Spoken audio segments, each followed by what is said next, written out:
Hello everyone, स्वागत है सभी बच्चों का। बच्चों, आज हम इस वाली वीडियो में बात करने वाले हैं टेंस की। ठीक है, एक ही वीडियो में पूरा टेंस खत्म कर देंगे। सही है।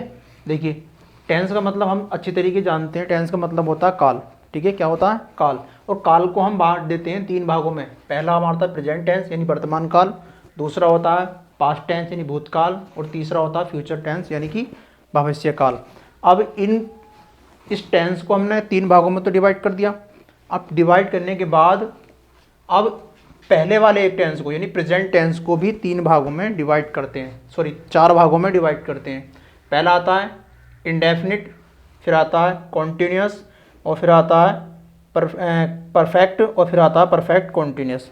ठीक है, इनको हम चार भागों में बांटेंगे प्रेजेंट वाले को। उसी प्रकार से हम पास्ट वाले को भी इंडेफिनिट में, कॉन्टिन्यूस में और परफेक्ट में, और परफेक्ट कॉन्टिन्यूस जो नीचे अभी मैंने लिखा नहीं है। ठीक है, क्योंकि जगह इतनी बची नहीं थी और बाकी भी बहुत छोटा लिखा गया है।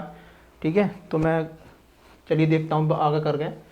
तो यहाँ पे कितना होगा? हमारा फ्यूचर है, फ्यूचर का भी हमारा इंडेफिनिट, कॉन्टिन्यूस और परफेक्ट कॉन्टिन्यूस हमारा जो नीचे आएगा। ठीक है, तो चलिए सबसे पहले इनकी पहचान याद कर लेते हैं हम। तो प्रेजेंट की मतलब क्या होता है? जो वर्तमान में चल रहे हो समय, जैसे कि ता है, ती है, ते हैं, ता हूँ आदि शब्द आते हैं। ठीक है, उसी प्रकार से हमारे भूतकाल में होते हैं ता था। ठीक है, ता था, ती थी, ती थे, आ, ई, उ, इस तरीके के वर्ड हमारे इसके अंदर आते हैं, सका सकी इसके साथ भी। और फ्यूचर में यानी कि आगे वाला समय की बात चल रही है फ्यूचर की, तो गा, गी, गे। ठीक है, जैसे कि मैं एक एग्जाम्पल लूँ, वह स्कूल जाता है यानी कि प्रेजेंट का हो गया। ठीक है नहीं, और वो क्या है? वह स्कूल जाता था, तो क्या हो गया? वो भूतकाल का वाक्य हो गया, नहीं पास्ट का हो गया। और वह स्कूल जाएगा, तो यानी गया नहीं है, अभी जाएगा। ठीक है तो ऐसे हमारे इसमें पहला रूल होता है। इंडेफिनिट के भी तीन भाग होते हैं, फर्स्ट, सेकंड, थर्ड। पहला आता है अफर्मेटिव। क्या आता है? अफर्मेटिव। दूसरा आता है नेगेटिव, और तीसरा आता है इंट्रोगेटिव। अफर्मेटिव का मतलब साधारण वाक्य, नेगेटिव का मतलब जहाँ पर नहीं छिपा हो या नकारात्मक वाक्य, और इंट्रोगेटिव का मतलब जहाँ पर प्रश्न पूछा जाता हो। ठीक है, तो चलिए सबसे पहले हम प्रेजेंट इंडेफिनिट का अफर्मेटिव लेते हैं, यानी पहला भाग लेते हैं इसका। तो इसमें क्या होता है? ही, सी, इट। क्या? ही, सी, इट और सिंगुलर नाउन के साथ। किसके? सिंगुलर नाउन के साथ वर्ब की फर्स्ट फॉर्म में एस या ई एस जोड़ देते हैं। अगर ऑब्जेक्ट है तो बाकी ऑब्जेक्ट लिख देते हैं। बात समझ में आ गई? उसके बाद हम क्या करते हैं? I, we, you, they. I, we, you, they और प्लुरल नाउन के साथ वर्ब की फर्स्ट फॉर्म लगाते हैं, एस या ई एस नहीं यूज करते हैं। ठीक है, उसके बाद हम बात करते हैं निगेटिव की। तो निगेटिव में क्या होता है हमारा? ही, सी, इट, ये तो आ गई, और सिंगुलर नाउन भी आएगा, लेकिन सिंगुलर नाउन या ही, सी, इट के साथ डज नॉट का प्रयोग करते हैं। काय का? डज नॉट का प्रयोग करते हैं, और वर्ब की फर्स्ट फॉर्म में, सॉरी, वर्ब की फर्स्ट फॉर्म लगाते हैं और प्लस जो ऑब्जेक्ट बचता है हम ऑब्जेक्ट लिख देते हैं। उसके बाद हमारा आता है निगेटिव में दूसरा पार्ट इसका, यानी आई, बी, यू, दे। अगर ये है और प्लुरल नाउन है तो केवल डू नॉट का प्रयोग करेंगे, डज नॉट का प्रयोग नहीं करेंगे, यानी कि एस या एस नहीं लगाते हैं, केवल डू नॉट का प्रयोग करेंगे। वर्ब की फर्स्ट फॉर्म और प्लस ऑब्जेक्ट लगा देंगे। ठीक है, उसके बाद आता है हमारा कॉन्टिन्यूस। कॉन्टिन्यूस की पहचान होती है, प्रेजेंट कॉन्टिन्यूस की पहचान होती है, मैंने शॉर्ट में लिखा है, समझ लेना। रहा है, रही है, रहे हैं आदि शब्द आते हैं। ठीक है नहीं, तो ये मिलेंगे कहाँ तुम्हें? जो हमारे जो हिंदी वाक्य होता है, टेंस वाक्य होता है, उसके लास्ट में हमें दिखाई देते हैं। ठीक है, लिखे हुए। तो ऐसे इसका जैसे अफर्मेटिव था, कॉन्टिन्यूस का भी अफर्मेटिव में क्या होगा? सब्जेक्ट इज एम आर का प्रयोग करते हैं और वर्ब की फर्स्ट फॉर्म में आई एन जी जोड़ देते हैं, यानी रहा रही की अंग्रेजी आई एन जी होती है, प्लस ऑब्जेक्ट, और बाकी जो बचता है कॉम्प्लीमेंट हम इसके साथ जोड़ देते हैं। उसके बाद निगेटिव आता है। निगेटिव में subject plus is am are, ठीक है, नॉट का प्रयोग करेंगे उसके बाद, यानी इज एम आर के बाद नॉट का प्रयोग, वर्ब की फर्स्ट फॉर्म में आई एन जी जोड़ेंगे, ऑब्जेक्ट लगाएंगे और कॉम्प्लीमेंट। अब एक चीज़ बता दूं यहाँ पे कि आई के साथ हमारा हमेशा एम का प्रयोग होता है। ठीक है, ही, सी, इट या सिंगुलर नाउन के साथ हमेशा इज का प्रयोग होता है, यानी एक व्यक्ति स्कूल जाता है तो क्या होगा? जा रहा है। ठीक है, तो क्या होगा? इज का प्रयोग होगा। अगर यहाँ पर यू, दे या बहुत सारे बच्चे हैं या बहुत सारे लोग हैं, यानी प्लुरल हैं, तो वहाँ पर क्या होगा? आर का प्रयोग करते हैं। ठीक है, उसके बाद निगेटिव हो गया। इंट्रोगेटिव की बात करेंगे। अगर वाक्य के शुरू में क्या शब्द पूछा जाता है? क्या पूछा जाता है? क्या शब्द पूछा जाता है, तो हम सब्जेक्ट से पहले उसकी जो हेल्पिंग वर्ब होती है इज एम आर, ठीक है, सब्जेक्ट के अकॉर्डिंग हम सबसे पहले रख देते हैं। ठीक है, इज एम आर रखेंगे, सब्जेक्ट लगाएंगे और सब्जेक्ट के तुरंत बाद अगर नोट है तो नोट लगाएंगे, नहीं है तो कोई बात नहीं। फिर वर्ब की फर्स्ट फॉर्म में आई एन जोड़ेंगे, ऑब्जेक्ट प्लस कॉम्प्लीमेंट। ठीक, उसके बाद अगर वाक्य के बीच में कोई क्वेश्चन वर्ड है, वाक्य के बीच में कोई क्वेश्चन वर्ड है तो क्या करेंगे, पहले उस क्वेश्चन वर्ड को लिखेंगे और प्लस फिर हेल्पिंग वर्ब आएगी हमारी इज एम आर में से कोई सी भी सब्जेक्ट के अकॉर्डिंग, और यहाँ पर हमारा सब्जेक्ट और नोट है तो लगाएंगे सही, अगर नहीं है तो नोट लगाएंगे, नहीं है तो छोड़ देंगे। ठीक है, वर्ब की फर्स्ट फॉर्म में आई जोड़ेंगे प्लस ऑब्जेक्ट प्लस कॉम्प्लीमेंट, ऐसे छोड़ देंगे। उसके बाद आता परफेक्ट में। परफेक्ट का मतलब होता है पहचान चुका है, चुकी है, चुके हैं, लिया दिया, खाया पिया, इस तरीके से बातें इसमें आती हैं। ठीक है, तो पहचान कर लेंगे हम इससे। अफर्मेटिव में क्या होता है रूल, सब्जेक्ट हैज़ हैव, यानी एक वचनकर्ता के साथ हम हैज़ का प्रयोग करेंगे और बहुवचनकर्ता के साथ हम हैव का प्रयोग करेंगे। वर्ब की हमेशा थर्ड फॉर्म का प्रयोग होता है परफेक्ट में। परफेक्ट चाहे कोई सा भी हो, ठीक है, पास्ट का या फ्यूचर को थर्ड फॉर्म का प्रयोग करते हैं। ठीक है, ऑब्जेक्ट प्लस कॉम्प्लीमेंट आ जाता है। अगर बात करें निगेटिव की तो subject plus has have plus negative या नेवर। अगर वाक्य में नहीं है तो नोट का प्रयोग करेंगे, अगर कभी नहीं है तो नेवर का प्रयोग करेंगे और वर्ब की सेकंड फॉर्म सॉरी थर्ड का फॉर्म का प्रयोग करेंगे और प्लस ऑब्जेक्ट प्लस कॉम्प्लीमेंट जो आएगा हमारा। उसके बाद अगर वाक्य के शुरू में क्या शब्द है तो हम सब्जेक्ट के अनुसार हैज़ हैव लगाएंगे, सही है, यानी हैज़ का प्रयोग हम एक वचनकर्ता के साथ और हैव का प्रयोग हम बहुवचनकर्ता के साथ करते हैं। अगर नोट है वाक्य में सॉरी नहीं है तो नोट का प्रयोग करेंगे और वर्ब की थर्ड फॉर्म प्लस ऑब्जेक्ट और हमारा कॉम्प्लीमेंट और क्वेश्चन मार्क लगाना ना भूलेंगे। ठीक, उसके बाद आता है हमारा अगर कोई क्वेश्चन वर्ड बीच में है, ठीक है, तो उस क्वेश्चन वर्ड को पहले लिखेंगे, सब्जेक्ट के अनुसार हैज़ हैव लगाएंगे, सही है, और सब्जेक्ट लगाएंगे, नहीं है तो नोट लगाएंगे, नहीं है तो कोई बात नहीं, तो वर्ब की third form plus object plus complement. ठीक है, अब ये पार्ट मैंने छोड़ रखा है क्योंकि जगह नहीं थी। उसके बाद हम बात करेंगे इसकी, यानी पास्ट का इंडेफिनिट टेंस। पहचान तो हम जानते हैं, ता है, ती है, ते हैं, ठीक है, ताती थे, इस तरीके से आ या ऊ इस तरीके से आते हैं हमारे। तो अफर्मेटिव में ऑल सब्जेक्ट के साथ, यानी अफर्मेटिव में ऑल सब्जेक्ट के साथ वर्ब की सेकंड फॉर्म का प्रयोग होता है, ऑब्जेक्ट तो ऑब्जेक्ट लगा देंगे। ठीक है, सेकंड फॉर्म का ही प्रयोग होता है। अगर वाक्य में आ जाता सका, सकी, सके, ठीक है, वाक्य के लास्ट में अगर सका, सकी आ जाता है तो का प्रयोग करते हैं, काउल्ड का प्रयोग करते हैं और वर्ब की हमेशा फर्स्ट फॉर्म का प्रयोग होता है, ये ध्यान रखेंगे। उसके बाद आता है निगेटिव। निगेटिव में ऑल सब्जेक्ट के साथ डिड नॉट का प्रयोग करते हैं। अगर वाक्य में नहीं है तो निगेटिव होगा तो यहाँ पे डिड नॉट का प्रयोग करेंगे, वर्ब की फर्स्ट फॉर्म लगाएंगे। डिड नॉट के साथ हमेशा वर्ब की फर्स्ट फॉर्म लगेगी प्लस ऑब्जेक्ट। उसके बाद इंडेफिनिट की बात करें तो क्या होगा, वाक्य के शुरू में क्या शब्द है तो यहाँ पर क्या करेंगे हम डिड नॉट का प्रयोग डिड का प्रयोग करेंगे, डिड और फिर ऑल सब्जेक्ट जो भी कुछ होगा और प्लस हमारा क्या होगा वर्ब की फर्स्ट फॉर्म और ऑब्जेक्ट। उसके बाद हमारा आता है कॉन्टिन्यूस। कॉन्टिन्यूस की पहचान होती है यानी कि पास्ट कॉन्टिन्यूस, रहा था, रही थी, रहे थे आदि शब्द आएंगे। ठीक है, तो अफर्मेटिव का रूल क्या होता है, पहले सब्जेक्ट और सब्जेक्ट के बाद सब्जेक्ट के अकॉर्डिंग बाज वर्ब का प्रयोग करेंगे। एक वचनकर्ता के साथ बाज, बहुवचनकर्ता के साथ वर्ब का प्रयोग करेंगे, वर्ब की फर्स्ट फॉर्म में आईएनजी जोड़ेंगे, ऑब्जेक्ट प्लस कॉम्प्लीमेंट। उसके बाद नेगेटिव वाक्य है, सेम रहेगा, बाज वर्ब के बाद नोट लग जाएगा, वर्ब की फर्स्ट फॉर्म में आईएन जुड़ेगी, बाकी सेम रहेगा। उसके बाद हम बात करेंगे अगर क्वेश्चन वर्ड इंटरोगेटिव में अगर वाक्य के शुरू में क्या शब्द है तो हम क्या करेंगे, बाज वर्ब का प्रयोग करेंगे सब्जेक्ट के अनुसार। अगर नहीं है वाक्य में तो नोट लगा देंगे, वरना वर्ब की फर्स्ट फॉर्म के साथ आईएन जोड़ के बाकी ऑब्जेक्ट कॉम्प्लीमेंट ऐसे छोड़ देंगे। अगर वाक्य के बीच में कोई क्या कब क्यों कहाँ इस तरह क्वेश्चन बढ़ाते हैं तो सबसे पहले उसे लिखेंगे और सब्जेक्ट के अनुसार बाज वर्ब लगाएंगे, ठीक है, हेल्पिंग वर्ब, और नॉट का प्रयोग करेंगे अगर है, नहीं तो अन्य तो वर्ब की फर्स्ट फॉर्म में ऑब्जेक्ट प्लस कॉम्प्लीमेंट इस तरीके जोड़ते होंगे। उसके बाद आएगा परफेक्ट में। परफेक्ट का मतलब होता है पहचान, चुका था, चुकी थी, चुके थे, ठीक है, इस तरीके से। अगर हम अफर्मेटिव की बात करें तो रूल होगा सब्जेक्ट प्लस हेड, सबके साथ हेड का प्रयोग होता है, ठीक है, सब्जेक्ट के साथ हेड और क्या आते हैं वर्ब की third form plus object plus complement. उसके बाद सब्जेक्ट हमारा प्लस हेड प्लस वर्ब की थर्ड फॉर्म प्लस ऑब्जेक्ट और बिफोर।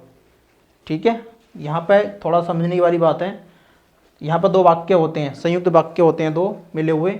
अब उनको हमें बनाना क्या होता है, पहले तो हमें बनाता हो पास्ट परफेक्ट में बनाना होता है, पहला वाक्य पास्ट परफेक्ट में बनाना होता है वर्ब की थर्ड फॉर्म लगा कर, लेकिन बिफोर लगाने के बाद वर्ब की सेकंड फॉर्म यानी पास्ट इंडेफिनिट में बनाना होता है दूसरा वर्ब टेंस, ठीक है, वर्ब की second form plus object plus complement के साथ। अगर उसके बाद अगर हमें में दे रखा हो आफ्टर यानी बाद दे रखा हो पश्चात, तो हम क्या करेंगे, पहले हम वाक्य बनाएंगे पास्ट इंडेफिनिट में, यानी वर्ब की फर्स्ट सेकंड फॉर्म लगाएंगे प्लस ऑब्जेक्ट, और यहाँ पे आफ्टर लगाने के बाद सब्जेक्ट हैड और क्या थी वर्ब की third form object plus complement का प्रयोग करते हैं। ठीक है, तो ये बात समझ में आ गई। उसके बाद अगर निगेटिव है तो यहाँ पर नोट का प्रयोग करेंगे, सिंपल सी बात है। अगर कंडीशन यही है सारी, बस यहाँ पर क्या करेंगे, हम नोट का प्रयोग करेंगे। ठीक है, हेड के जगह नोट का प्रयोग करेंगे अगर वाक्य में नहीं है तो। उसके बाद नीचे आते हैं हम इंट्रोगेटिव में। इंट्रोगेटिव में भी वही रहेगा, वर्ब की थर्ड फॉर्म ही प्रयोग होगी, लेकिन सब्जेक्ट के अनुसार पहले क्या लग जाएगा, हेड लग जाएगा। अगर वाक्य के बीच में कोई क्वेश्चन वर्ड है तो वो क्वेश्चन वर्ड पहले आएगा, उसके बाद हेड आएगा, उसके बाद सब्जेक्ट प्लस वर्ब की थर्ड फॉर्म प्लस ऑब्जेक्ट को प्लस कॉम्प्लीमेंट। ठीक है, क्वेश्चन वर्ड हम लगा देंगे बाद में। सिंपली इसके तरीके से होगा, सेम है। हेड हमारा, ठीक है, क्योंकि क्वेश्चन वर्ड है तो हेड का प्रयोग होगा, क्वेश्चन वर्ड हेड और सब्जेक्ट वर्ब की थर्ड फॉर्म के साथ, यानी कि पहले बनाएंगे हम प्रेजेंट परफेक्ट में। ठीक है, पास्ट परफेक्ट में, और दूसरा बनाते हैं हम बिफोर के बाद पास्ट इंडेफिनिट में सेकंड फॉर्म लगा करके। ठीक है, सेम ये भी इसी तरीके का प्रोसीजर रहेगा, लेकिन यहाँ पर क्या होता है, कभी कभी डिड नॉट का प्रयोग भी हम कर सकते हैं। ठीक है, क्यों करेंगे, क्योंकि पास्ट इंडेफिनिट में लगाते हैं, क्योंकि यहाँ पे अगर नहीं दिया होगा तो, क्योंकि डिड के साथ हमेशा वर्ब की फर्स्ट फॉर्म का प्रयोग करते हैं। उसके बाद आते हैं फ्यूचर में। फ्यूचर की पहचान हम जानते हैं इंडेफिनिट में, गागी गे। ठीक है, आफ्टर का ठीक है, तो इंडेफिनिट में क्या होगा, अफर्मेटिव का पहला रूल, आई और बी के साथ हमेशा सेल का प्रयोग करते हैं और वर्ब की फर्स्ट फॉर्म लगाते हैं। ठीक है, प्लस ऑब्जेक्ट। उसके बाद हम बात करेंगे यू बी दे या ही सी इट, जितने भी आते हैं उसके सबके साथ क्या का प्रयोग करते हैं, बिल का प्रयोग करते हैं, प्लस वर्ब की फर्स्ट फॉर्म प्लस ऑब्जेक्ट। अगर नेगेटिव है तो सेल बिल के बाद नोट लगाते हैं, वर्ब की फर्स्ट फॉर्म रहेगी। उसके बाद इंट्रोगेटिव में क्या होगा, सेल बिल पहला जाता है सब्जेक्ट के अकॉर्डिंग। ठीक है, ये बात ध्यान रखेंगे। और नोट है तो नहीं लगा देंगे, नहीं है तो नोट लगा देंगे, नहीं है तो कुछ बात नहीं छोड़ देंगे। ठीक है, अगर क्वेश्चन वर्ड पहले दे रखा हो, अगर क्या शब्द दे रखा हो सेल बिल लगाएंगे। अगर क्वेश्चन वर्ड बीच में दे रखा हो तो उस क्वेश्चन वर्ड को पहले लिखते हैं और फिर सब्जेक्ट के अनुसार सेल बिल लगाते हैं, अगर नहीं है तो नोट लगाएंगे और वर्ब की फर्स्ट फॉर्म प्लस ऑब्जेक्ट। उसी प्रकार से फ्यूचर कॉन्टिन्यूस की पहचान क्या होती है, रहा है, रही है, रहे हैं। ठीक है, ये बढ़ाते हैं। उसके बाद करते हैं अफर्मेटिव में सब्जेक्ट सेल बिल, सही है, सब्जेक्ट सेल बिल और बी, ये चीज़ ध्यान रखेंगे। कॉन्टिन्यूस में बी का प्रयोग होता है, वर्ब की फर्स्ट फॉर्म में आईएनजी जुड़ जाती है। ठीक, नेगेटिव में भी यही रहेगा सेम। ठीक है, सेल बिल के बाद नोट या नेवर प्रयोग हो, यहाँ लगा देंगे, यानी कि सेल बिल और बी के बीच में हम नोट या नेवर का प्रयोग करते हैं। उसके बाद इंट्रोगेटिव में अगर वाक्य के बीच शुरू में क्या शब्द होता है तो हम सेल बिल से वाक्य को शुरू करेंगे सब्जेक्ट के अनुसार। अगर वाक्य में नहीं है तो सब्जेक्ट के बाद और बी के पहले नोट लगा देंगे, बाकी आईएनजी हम जोड़ गए ऐसे छोड़ देंगे। फिर आता परफेक्ट में। परफेक्ट का मतलब पहचान, चुका होगा, चुकी होगी, चुके होंगे आदि शब्द आएंगे, उससे पहचान कर लेंगे। उसके बाद हमारा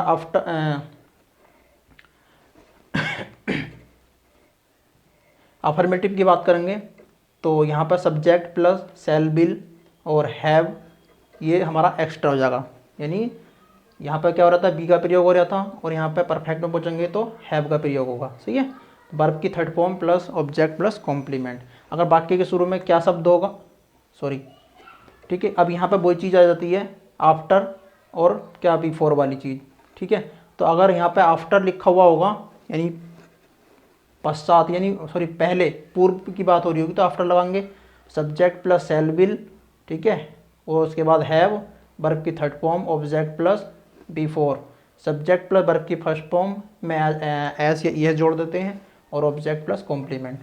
ठीक है, फिर सब्जेक्ट, दूसरा रूल होता है सब्जेक्ट प्लस वर्ब की, अगर क्या है आफ्टर का प्रयोग कर रहे हैं तो, ठीक है, पश्चात की बात आ रही है तो हम पहले वाले टेंस को इंडेफिनिट में बनाएंगे। ठीक है, क्या बनाएंगे, प्रेजेंट इंडेफिनिट में बनाएंगे और दूसरे वाले को फ्यूचर परफेक्ट में बनाएंगे। ठीक है, तो बाकी इसके रूल रहे हुए हैं अभी, कौन सा, past perfect continuous, present perfect continuous, past perfect continuous और फ्यूचर परफेक्ट कॉन्टिन्यूस। ठीक है, उसे आगे करते हैं अभी,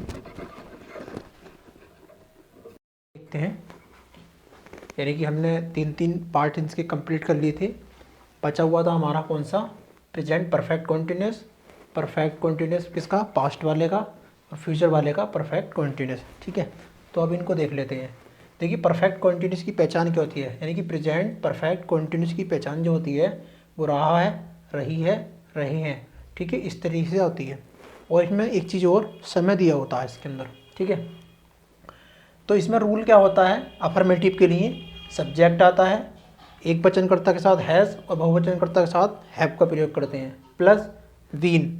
ठीक है, प्लस में बीन आती है और वर्ब की फर्स्ट फॉर्म में आईएन जुड़कर, और जो बाकी जो कॉम्प्लेंट बचता है हमारा सॉरी, और उसके बाद क्या बचता है हमारा, सिंस या फॉर लगा देते हैं। निश्चित समय के लिए सिंस और अनिश्चित समय के लिए फॉर का प्रयोग करेंगे, और बाकी जो हमारा टाइम होगा वो लिख देंगे। उसी प्रकार से निगेटिव में बात करेंगे तो निगेटिव में भी ऐसी होगा, लेकिन होगा क्या, जो हैज़ और हैव होगा और बीन होगा, हैज़ हैव और बीन के बीच में हम नोट लगा देते हैं। ठीक है, बाकी हमारा सब सेम रहेगा। उसी के बाद अगर बाकी के शुरू में क्या शब्द आ जाता है, तो सबसे पहले सब्जेक्ट देखते हैं। सब्जेक्ट के अनुसार हम हैज़ और हैव का प्रयोग करते हैं। ठीक है, अगर वाक्य में नोट है तो सब्जेक्ट के बाद और बीन के बाद, बीन से पहले और सब्जेक्ट के बाद, यानी यहाँ पे हम नोट लगा देते हैं। बाकी वर्ब की फर्स्ट फॉर्म में आईएनजी जोड़ेंगे और निश्चित समय के लिए सिंस को और अनिश्चित समय के लिए फॉर का प्रयोग कर देंगे। ठीक है, अगर वाक्य के बीच में कोई क्वेश्चन वर्ड होता है तो सबसे क्वेश्चन वर्ड पहले लिखते हैं उसको, और सब्जेक्ट के अनुसार हैज़ हैव लगाएंगे। ठीक है, और वर्ब की फर्स्ट फॉर्म में आईएन जोड़ेंगे, यानी सब्जेक्ट के बाद बीन आएगा और वर्ब की फर्स्ट फॉर्म आईएन जुड़ेगा, और बाकी हमारा सारा प्रोसीजर यही रहेगा सेम। उसी प्रकार से हमारा पास्ट परफेक्ट कंटिन्यूस होता है, इसमें भी रहा था, रही थी, रहे थे, ये शब्द आते हैं, और समय इसमें भी दिया होता है। तो भाई इसमें क्या होगा, सब्जेक्ट रहेगा और हैड बीन हो जाएगा। जैसे कि यहाँ पे हैव बीन और हैज़ बीन का बात चल रही थी, तो इसमें केवल हैड बीन का प्रयोग होगा, वर्ब की फर्स्ट फॉर्म में आईएन जुड़ेगी। ठीक है, निश्चित समय के लिए फॉर, निश्चित समय के लिए सिंस और अनिश्चित समय के लिए फॉर का प्रयोग करेंगे। ठीक है, ऐसी निगेटिव की बात करें तो हैड और बीन के बीच में नोट लग जाएगा अगर निगेटिव वाक्य होगा तो, बाकी सेम रहेगा। उसी प्रकार से हमारा अगर वाक्य के शुरू में क्या शब्द होता है तो हैड हम सबसे पहले लिखते हैं, और उसके बाद सब्जेक्ट और बीन, बाकी प्रक्रिया सेम रहेगी। अगर वाक्य के बीच में कोई क्वेश्चन वर्ड होता है तो क्वेश्चन वर्ड पहले लिखते हैं, उसके बाद हैड लिखते हैं, सब्जेक्ट आएगा। ठीक है, बीन, और फिर वर्ब की फर्स्ट फॉर्म में आईएनजी, कॉम्प्लीमेंट जितने बचेगा सब सेम ऐसे आएगा। उसी प्रकार से हमारा फ्यूचर का आता है, फ्यूचर परफेक्ट कंटिन्यूस, रहा होगा, रही होगी, रहे होंगे। ठीक है, इस तरीके की पहचान होती है, समय इसके अंदर भी दिया होता है। ठीक, तो सब्जेक्ट सेल विल, यानी कि आई और पी के साथ सेल और बाकी सबके साथ बिल का प्रयोग करते हैं, हम जानते हैं, और हैव बीन। ठीक है, हैव बीन और वर्ब की फर्स्ट फॉर्म में आई एन जोड़ेंगे, बाकी प्रोसीजर यही रहेगा हमारा। उसके बाद से हम देखेंगे अगर वाक्य में वाक्य नहीं है, यानी कि वाक्य के अंदर नहीं है और नकारात्मक है, तो हम कह सकते हैं कि सेल और बिल के बाद और हैव बीन के पहले, सेल बिल के बाद और हैव बीन के पहले हम क्या करते हैं, नोट लगा देते हैं। उसके बाद अगर वाक्य के बीच में,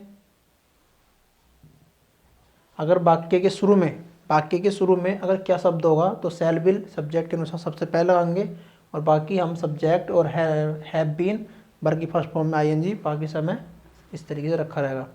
उसी प्रकार से अगर वाक्य के बीच में कोई क्वेश्चन वर्ड होता है तो हम क्या करते हैं, क्वेश्चन वर्ड को पहले लिखते हैं, सब्जेक्ट के अनुसार सेल विल लगाते हैं, और लगाने के बाद हमारा हैव बीन, बाकी प्रोसीजर हमारा सेम ही रहता है। ठीक है, तो हमने जल्दी टेंस को कंप्लीट कर लिया। एक बार दोबारा दोहरा लेंगे वीडियो को, तो मैं समझता हूँ कि जल्दी समझ में जाएगा। अब हम क्या करेंगे, पहले एक टेंस लेंगे प्रेजेंट इंडेफिनिट। ठीक है, उसको पूरे को समझेंगे, प्रेजेंट कॉन्टिन्यूस को पूरे को करेंगे। तो सिर्फ रूल थे, एक बार मैंने समझा दिया ताकि समझ में जाए। ठीक है, चलिए।